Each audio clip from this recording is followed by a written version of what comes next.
सर्वेभ्यः नमो नमः। अहम मोनिका तालियान। आज की वीडियो में हम अपनी कक्षा 7 की सुरभि पुस्तक के पंचम पाठ का अभ्यास कार्य करेंगे। इससे पहले मैं आपका यह पाठ समझा चुकी हूँ।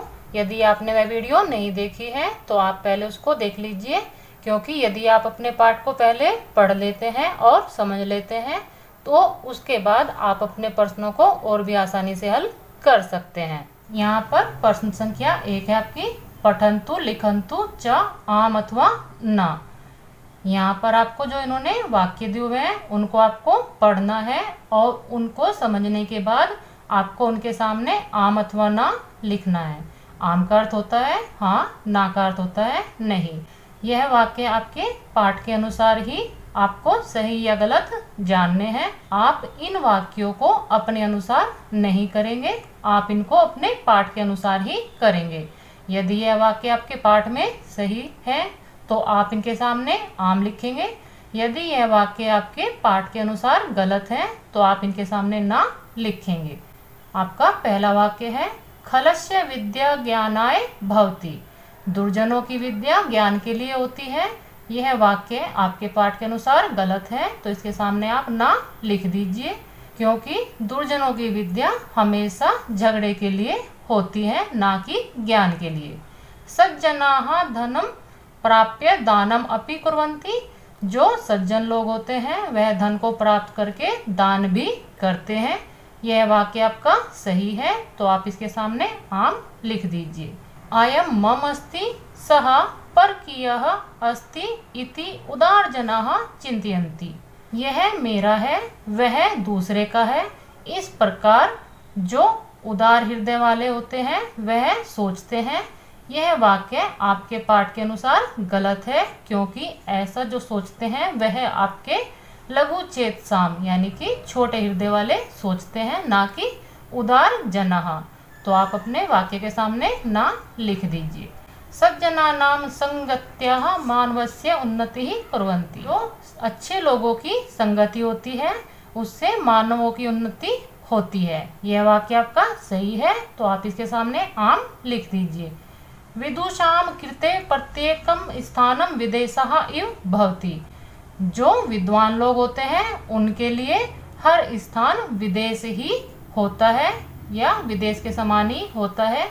यह वाक्य आपका गलत है, क्योंकि जो विद्वान लोग होते हैं वह कहीं पर भी अपने स्वदेश जैसा ही व्यवहार करते हैं, उनके लिए कोई भी स्थान विदेश नहीं होता। तो आप अपने इस वाक्य के सामने ना लिख दीजिए। इस प्रकार आप अपने पाठ को समझने के बाद अपने इन वाले प्रश्नों का उत्तर बहुत ही आसानी से दे सकते हैं। प्रश्न संख्या 2 है आपकी, मंजूषायाम प्रदत्त पदे रिक्त स्थानानि पूरयन्तु। यह जो इन्होंने आपकी एक मंजूषा दी हुई है उनमें से आपको शब्दों को चुनकर अपने रिक्त स्थानों की पूर्ति करनी है। यह कार्य मैंने आपका पहले ही किया हुआ है, क्योंकि यदि कार्य मैं आपका साथ साथ करती तो आपकी वीडियो बहुत ज़्यादा लंबी हो सकती थी। आप अपने वाक्यों को केवल समझ लीजिए, समझने के बाद आप इसको स्वयं भी कर सकते हैं। क्योंकि आप अपने पाठ को समझ ही चुके हैं तो यह वाला प्रश्न आप अपने पाठ को पढ़ने के बाद और भी आसानी से कर सकते हैं। का इस वाले प्रश्न में पहला वाक्य है, साधो विद्या भवति। जो सज्जन लोगों की विद्या होती है वह होती है। आप अपने पाठ के अनुसार जानते ही हैं कि अच्छे लोगों की विद्या किसके लिए होती है, वह आपके ज्ञान के लिए होती है। तो आप अपनी मंजूषा से ज्ञानाय शब्द लेकर यहाँ पर भर देंगे और आपका वाक्य बनेगा, साधो विद्या ज्ञानाय भवति। खलस्य परेशान परिपीडनाय भवति। दुर्जनों के किस भाव से दूसरे पीड़ित होते हैं आप अपने पाठ में पढ़ ही चुके हैं। तो आप अपनी मंजूषा से शक्ति शब्द लेकर यहाँ पर भर देंगे, क्योंकि जो दुर्जनों की शक्ति होती है वह दूसरों को पीड़ित करने के लिए ही होती है। तो आपका वाक्य बनेगा, खलस्य शक्ति ही परेशान परिपीडनाय भवति। आपका अगला वाक्य है, कमल पत्रे स्थितम जलम इव भवति। जो कमल के पत्ते पर स्थित जल होता है वह उसके समान होता है। वह किसके समान होता है आप अपने पाठ में पढ़ चुके हैं। तो आप अपनी मंजूषा से मौक्तिकम शब्द लेकर अपनी रिक्त स्थान की पूर्ति करते हुए अपना वाक्य बनाएंगे। कमल पत्रे स्थितम जले मोक्तिकम इव भवति, कि कमल के पत्ते पर स्थित जो जल होता है वह मोती के समान होता है। आपका अगला वाक्य है कृते किम अपि स्थानम दूरम न भवति, किसके लिए कोई भी स्थान दूर नहीं होता। आप अपने पाठ को समझ चुके हैं तो आप जानते हैं कि व्यवसाय के लिए कोई भी स्थान दूर नहीं होता। जो व्यवसायी होते हैं वह अपना कार्य करने के लिए कितनी भी दूर चले जाते हैं। तो आप अपनी मंजूषा से व्यवसायिना नाम शब्द लेकर यहाँ पर भर देंगे। आपका वाक्य होगा व्यवसायिना नाम कृते किमपि स्थानम दूरम न भवति। का अगला वाक्य है तु वसुधैव कुटुंबकम, तो पूरी पृथ्वी ही एक परिवार होती है। पूरी पृथ्वी एक परिवार किसके लिए होती है, आप अपने पाठ को समझ चुके हैं तो आप इसको जानते ही हैं कि जो उदार चरित्र वाले होते हैं उनके लिए पूरी पृथ्वी ही एक परिवार होती है। आप अपनी मंजूषा से उदार चरिता नाम से लेकर अपने रिक्त स्थान की पूर्ति करेंगे। आपका वाक्य बनेगा उदार चरिता नाम तो वसुधैव कुटुंबकम। प्रश्न संख्या 3 है आपकी, मंजूषायाः उचितम पर्याय पदम चित्वा लिखन्तु। यह जो इन्होंने आपकी मंजूषा दी हुई है इनमें से आपको चुनकर शब्दों के आपके पर्यायवाची आपको यहाँ पर लिखने हैं। जैसे आपका वारी, वारी का जो पर्यायवाची है वह आपका होता है जलम, तो आप अपने जल को लेकर यहाँ पर लिख देंगे। साविद्या नाम, साविद्या नाम का आपका जो पर्यायवाची है वह आपका है विदुषा नाम, तो आप अपनी मंजूषा से विदुषा नाम लेकर यहाँ पर लिख दीजिए। वसुधा, वसुधा का जो पर्यायवाची है वह आपका है पृथ्वी, आप अपनी मंजूषा से पृथ्वी लेकर यहाँ पर भर दीजिए। मादाय, मादाय का जो पर्यायवाची है वह आपका है अभिमानाय, अभिमानाय शब्द लेकर आप अपनी मंजूषा से यहाँ पर भर दीजिए। धते, धते का जो पर्यायवाची है वह आपका होता है धार्यति, आप अपनी मंजूषा से धार्यति शब्द लेकर यहाँ पर लिख दीजिए। आपने अपने इन वाले शब्दों का अपने पाठ में जो अर्थ किया है वही इन्होंने पर्यायवाची के रूप में यहाँ पर दिया हुआ है। आप अपने पाठ को यदि अच्छे से समझ लेते हैं तो आप इस प्रकार के प्रश्न बहुत ही आसानी से कर सकते हैं। प्रश्न संख्या 4 है आपकी, एतेषां प्रश्नानाम उत्तराणि एक पदेन वदन्तु लिखन्तु च। यह जो आपके इन्होंने प्रश्न दिए हुए हैं इनके उत्तर आपको एक पद में लिखने हैं। आप अपने पाठ को समझ ही चुके हैं तो आप इनको बहुत ही आसानी से दे सकते हैं। यह कार्य वैसे मैंने आपका किया हुआ है, आप इनको समझ लीजिए, क्योंकि यदि आपको आपके प्रश्नों की हिंदी पता होती है और आप अपने पाठ को भी अच्छे से पढ़ लेते हैं तो आप अपने किसी भी प्रश्न का उत्तर बहुत ही आसानी से दे सकते हैं। आपके इस वाले प्रश्न में पहला प्रश्न है कस्य शक्ति परेशान पीड़नाय भवति, किसकी शक्ति दूसरों को पीड़ित करने के लिए होती है, तो इसका उत्तर होगा आपका खलस्य की दुर्जनों की। आपका दूसरा प्रश्न है महाजनस्य संसर्गः कीदृशः भवति, जो अच्छे लोगों की संगति होती है वह किसके समान होती है। आप अपने तृतीय श्लोक में समझ ही चुके हैं कि अच्छे लोगों की संगति कमल के पत्ते के समान होती है। जिस प्रकार कमल के पत्ते पर जल की बूंद भी मोती के समान दिखाई देती है, उसी प्रकार अच्छे लोगों की संगति भी दुर्जन व्यक्ति को भी अच्छा बना देती है। तो आप अपने इस वाले प्रश्न का उत्तर देंगे पदम पत्रम। आपका अगला प्रश्न है केसाम कीर्ते को अपि परहा न भवति, किसके लिए कोई भी दूसरा नहीं होता। यह आपका चतुर्थ वाला श्लोक है। इसमें आपको बताया गया है कि जो प्रिय बोलने वाले व्यक्ति होते हैं उनके लिए कभी भी कोई व्यक्ति दूसरा नहीं होता, वह अपने प्रिय वचनों से सबको अपना बना लेते हैं। तो आपके इस वाले प्रश्न का उत्तर होगा प्रियवादी नाम। आपका अगला प्रश्न है उदार चरिता नाम कीर्ते किम कुटुंबकम भवति, जो उदार चरित्र वाले होते हैं उसके लिए कौन पूरा परिवार होता है। तो आपके इस वाले प्रश्न का उत्तर है वसुधाम, कि जो उदार चरित्र वाले होते हैं उनके लिए पूरी पृथ्वी ही एक परिवार होती है। कस्य धनम दानाय भवति, किसका धन दान के लिए होता है। आप अपने पाठ को समझ चुके हैं, उसमें आपका पहला ही श्लोक है कि साधु जो सज्जन व्यक्ति होते हैं उनका धन दान के लिए होता है। तो आपके इस वाले प्रश्न का उत्तर है साधो। प्रश्न संख्या 5 है आपकी, एतेषां प्रश्नानाम उत्तराणि पूर्णवाक्येन लिखन्तु। यह जो आपके प्रश्न उन्होंने दिए हुए हैं, इनके उत्तर आपको पूर्ण वाक्य में लिखने हैं। पूर्ण वाक्य का नियम आप जानते ही हैं कि आपके जो पूर्ण वाक्य वाले प्रश्न होते हैं उनमें आप अपने प्रश्नवाचक शब्दों के स्थान पर अपना उत्तर लिखते हैं और अपने शेष शब्दों को ऐसे ही अपने उत्तर में लिख लेते हैं। तो यहाँ पर आपका पहला प्रश्न है, साधो शक्ति किमर्थम भवति। जो सज्जन लोग होते हैं उनकी शक्ति किस लिए होती है। यहाँ पर आपका किमर्थम जो शब्द है वह आपका प्रश्नवाचक है, उसके स्थान पर आप अपना उत्तर लिखेंगे। शेष शब्दों को आप ऐसे ही अपने उत्तर में लिख लेंगे। जैसे आपका उत्तर बनेगा इस वाले प्रश्न का, वह आपका होगा साधो शक्ति परेशान रक्षणाय भवति, कि अच्छे लोगों की शक्ति दूसरों की रक्षा के लिए होती है। अयम निजः परो वा इति केसाम गणना, यह मेरा है अथवा दूसरे का है, इस प्रकार की गणना किसकी होती है। तो आप अपने इस वाले प्रश्न का उत्तर देंगे, अयम निजः परो वा इति लघु चेतसाम गणना, यह मेरा है अथवा यह दूसरे का है, इस प्रकार की जो गणना करते हैं वह छोटे हृदय वाले लोग करते हैं। केशाम कृते किम अपि कार्यम भारम न भवति, किसके लिए कोई भी कार्य भारी नहीं होता है। इसका उत्तर है आपका समर्थानाम कृते किमपि कार्यम भारम न भवति, जो समर्थ व्यक्ति होते हैं उनके लिए कोई भी कार्य भारी नहीं होता। किम मुक्ता फल श्रियम धते, क्या मोती का रूप धारण कर लेता है या क्या मोती के समान दिखाई देता है।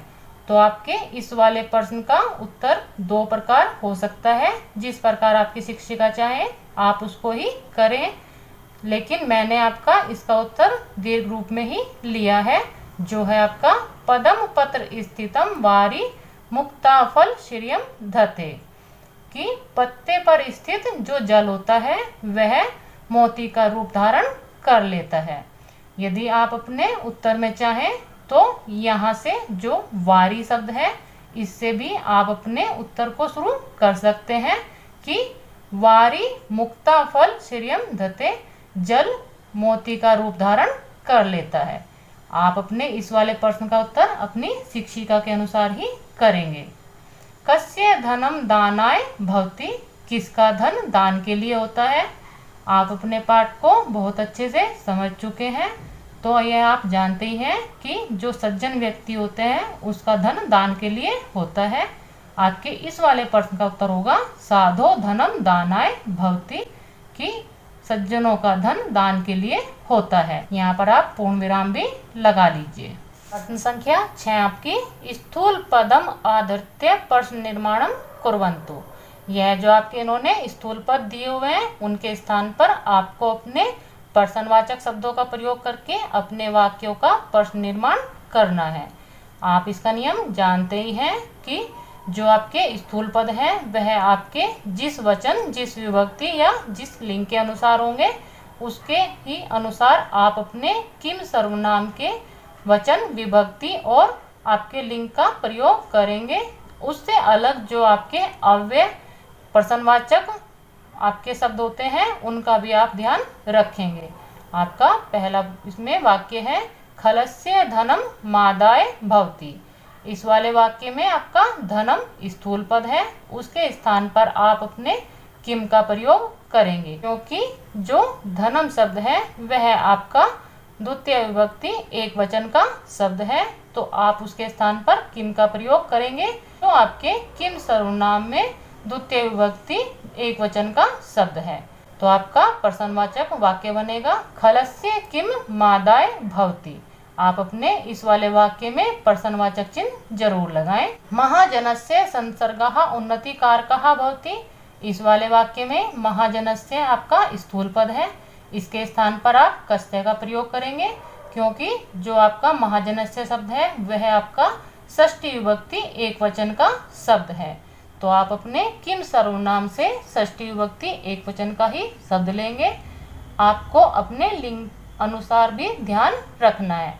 जो आपका महाजनस्य शब्द है वह आपका पुल्लिंग का है, तो आप अपने किम वाले सर्वनाम से पुल्लिंग का ही शब्द लेंगे। तो आपका वाक्य बनेगा कस्य संसर्गः उन्नतिकारकः भवति। इसमें आप अपना प्रश्नवाचक चिन्ह जरूर लगाएं। व्यवसायिनानां कृते किमपि स्थानं दूरं न भवति। इस वाले वाक्य में व्यवसायिनानां आपका स्थूल पद है, वह आपका षष्ठी विभक्ति बहुवचन का शब्द है। तो आप अपने किम सर्वनाम से षष्ठी विभक्ति बहुवचन का शब्द लेंगे, वह आपका है केसाम। आपका वाक्य बनेगा केसाम कृते किमपि स्थानं दूरं न भवति। इसमें भी आप प्रश्नवाचक चिन्ह जरूर लगाएं। साधो विद्या ज्ञानाय भवति। इस वाले वाक्य में आपका स्थूल पद साधो है। आप अपने साधो के स्थान पर कस्य का प्रयोग करेंगे, क्योंकि साधो आपका षष्ठी विभक्ति एक वचन का शब्द है। तो आप अपने किम सर्वनाम से षष्ठी विभक्ति एक वचन का शब्द लेंगे, वह आपका है कस्य। और आपका वाक्य बनेगा कस्य विद्या ज्ञानाय भवति। इसमें आप प्रश्नवाचक चिन्ह जरूर लगाएं। उदार जनाः संपूर्णं संसारं स्वपरिवार तुल्यं जानन्ति।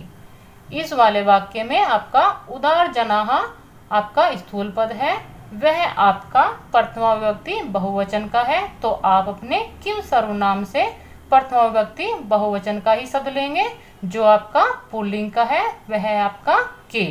तो आपका वाक्य बनेगा के संपूर्णम संसारम स्वपरिवार तुल्यम भवति। इसमें भी आप अपना प्रश्नवाचक चिन्ह जरूर लगाएं। यदि आप अपने वाक्य में प्रश्नवाचक चिन्ह नहीं प्रयोग करेंगे तो वह आपका वाक्य गलत होगा, कि प्रश्नवाचक चिन्ह से ही आपके वाक्य का पता लगता है कि वह आपका प्रश्न वाला वाक्य है। इस प्रकार आप अपने किम सर्वनाम और जो आपके अव्यय प्रश्नवाचक शब्द हैं उनको याद करके अपने प्रश्न निर्माण वाले प्रश्नों को बहुत ही आसानी से कर सकते हैं। प्रश्न संख्या 7 है आपकी उचित भावम इति चिन्हम चिन्हित कुर्वन्तु। जो आपके यह इन्होंने पद दिए हुए हैं या वाक्य दिए हुए हैं, उनके आपको उचित भाव पर अपना सही का निशान इस प्रकार का चिन्ह बनाना है। आपका पहला जो शब्द इन्होंने दिया है वह आपका है उदार चरिता नाम। उदार चरिता नाम का जो अर्थ होता है वह आपका होता है येषाम हृदयम लघु भवति, जिसका हृदय छोटा होता है। दूसरा वाक्य है आपका येषाम हृदयम विशालम भवति, जिसका हृदय बड़ा होता है। तो आप अपने पाठ को समझ चुके हैं। उसमें आपका उदार चरिता नाम का जो अर्थ दिया था वह आपका जो भाव था वह आपका है जिसका हृदय बड़ा होता है। तो आप अपने इसके सामने टिक लगा दीजिए। आपका दूसरा जो शब्द है वह आपका है महाजनः। महाजना का आपका अर्थ समझ लीजिए। यह सर्वदा सर्वेषाम उन्नति विषय चिंतयति, जो हमेशा सभी के उन्नति के विषय में सोचता है। यह सर्वदा स्व विषय चिंतयति, जो हमेशा अपने विषय में सोचता है। तो आप महान जनों के बारे में जानते हैं कि वह हमेशा सभी की उन्नति के विषय में सोचते हैं। तो आप अपने इसके सामने सही का चिन्ह लगा दीजिए। आपका अगला वाक्य है कहा परहा प्रिय वादिनम। इसका जो अर्थ है वह आपका है ये प्रियम वदन्ति सर्वे जनाः तेषां मित्राणि भवन्ति। जो प्रिय बोलते हैं उनके लिए सभी लोग मित्र होते हैं। ये जनाः केवलं मित्रैः सह प्रियम वदन्ति ते सज्जनाः सन्ति। जो लोग केवल अपने मित्रों के साथ ही प्रिय बोलते हैं वे सब सज्जन हैं।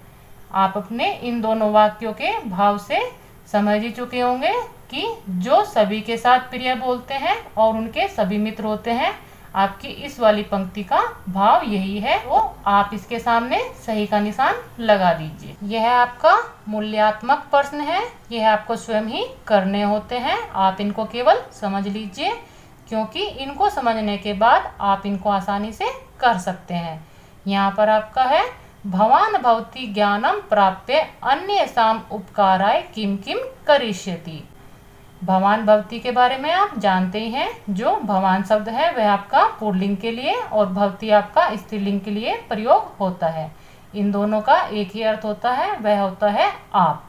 कि आप ज्ञान प्राप्त करके दूसरों के उपकार के लिए क्या क्या करेंगे। यह आपको स्वयं ही लिखना है। जो आपने अपना पाठ पढ़ा है उसको समझने के बाद आप दूसरों पर उपकार के लिए क्या क्या कार्य करेंगे, यह आप संस्कृत में स्वयं लिखेंगे। आपका गतिविधि प्रश्न में है, सत्संगति ही इति विषयम अधिकृत्य पाठ्य पुस्तकात् भिन्नम श्लोकानाम अन्वेषणम कुर्वन्तु कक्षायाम च तेषां सहस्वरम पाठम कुर्वन्तु। यहाँ पर आपका गतिविधि प्रश्न में इन्होंने दिया है कि सत्संगति जो अच्छे लोगों की संगति होती है, इसके विषय में आप अपनी पाठ्य पुस्तक से भिन्न जो आपको श्लोक मिलते हैं उनको आपको ढूंढना है और अपनी कक्षा में उन श्लोकों का सस्वर अच्छे स्वर में वाचन करना है, यानी कि वह आपको अपनी कक्षा में सुनाने हैं। तो आपकी सत्संगति के विषय में जो आपको अपनी पुस्तक से भिन्न कहीं पर भी कोई श्लोक मिलता है तो आप उसको जरूर ढूंढिए और उसको याद करने के बाद अपनी कक्षा में जरूर सुनाएं। यहाँ पर आपके पंचम पाठ का अभ्यास कार्य समाप्त होता है। अब इसके बाद हम अपने चतुर्थ पाठ का व्याकरण और आपके पंचम पाठ का व्याकरण करेंगे। मिलते हैं अगली वीडियो में। सर्वेभ्यः नमो नमः।